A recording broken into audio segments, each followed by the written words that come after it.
So here's a good question. You were talking about the economics of being a teacher.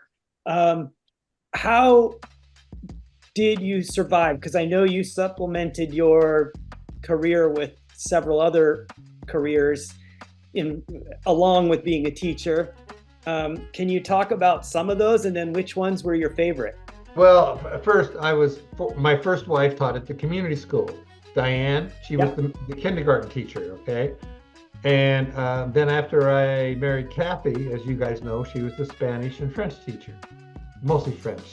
Yeah. And so the first way I survived was we had two incomes.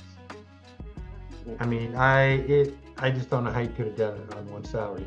I started it with an MA plus 30 at $12,100 a year.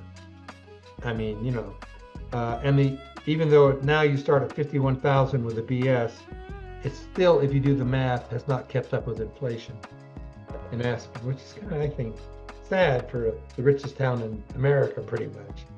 So I kind of wish they'd fix that.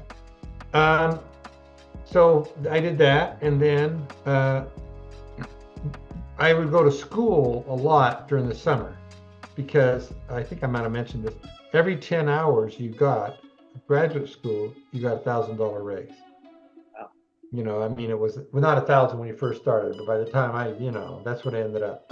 A year, not a month, a year. So, I'd go to school, CMC, workshops. I went, to Florida, had a really good workshop there and all of that. Anyway, but then when David and Rob started college, then that's when I really started. I worked in the Forest Service. I picked up odd jobs. But when David and Rob started college, I mean, I couldn't afford to send them to college, and I didn't want them to borrow the money. So I started working part-time. One time I had 5 jobs.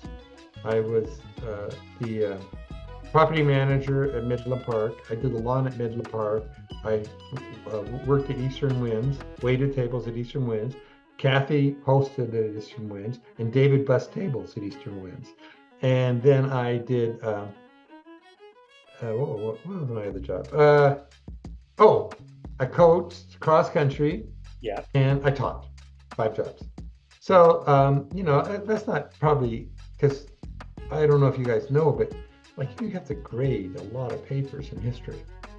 You guys I'm sure you're thinking about, man, I remember I had to write these stupid essays of 3 pages long. Well, you've got 100 of those. So, I'm sure it affected my ability to be a good teacher. I guess it did. I'm not sure, actually.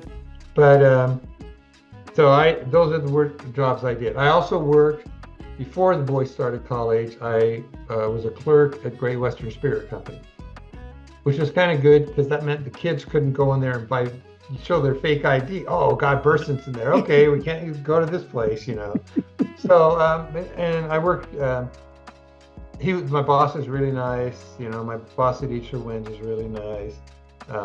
It was just hard because, I teach, coach cross country, go to Eastern Winds, get done about 10:30 or 11 by the time, we've cleaned up and everything, and then get up at 6 o'clock the next day and do it all over again.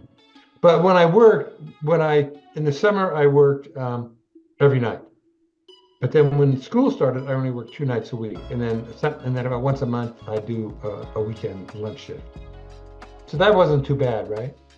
No, but it definitely is, like you say, with grading papers and everything, there's a lot going on there. Well, you got to hustle, man. I mean, I don't know. I don't know how you guys, I know David and Rob, I mean, I don't know. I mean, didn't you guys go down to the Aspen Times and sell papers? Yeah. Yeah, I mean, you're hustling. There's a lot of middle school kids are out there hustling. No, but when you're a kid and you go to school and you are dealing with the teacher on the ex-ed trip, and then you're dealing with them in class, and then you go out to eat with your parents and he's there, and you start to see, oh my gosh, and it makes you feel like if you're not out there drumming it up, you're kind of a loser. You know what I mean? And everybody likes money. I mean, who doesn't, right? Yeah. So, I mean, even if your parents have money, you kind of want to have a little extra. I don't have to ask mom for this. If I want to buy whatever, I can, mom doesn't have to know about it and dad doesn't have to know about it. I'll just do it. So I was always impressed with a lot of the kids in Aspen, like David and Rob, of course. Dave, most everything provided for us, but if we wanted cool stuff, you had to go get a job. Yeah, you had to hustle. Dave is the reason we all had to have Varnays and Rossi skis. Right. I had the Rossis, I never got the Varnays. But there was these status The Ray-Bans too, yeah. Yeah. Dave is the reason I got into. I remember he was working at Sushi Masa.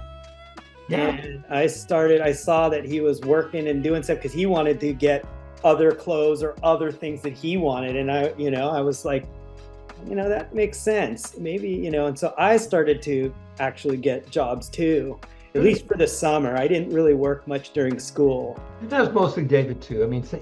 And Rob worked at Little Cliffs. Oh yeah. Yeah. And I know that was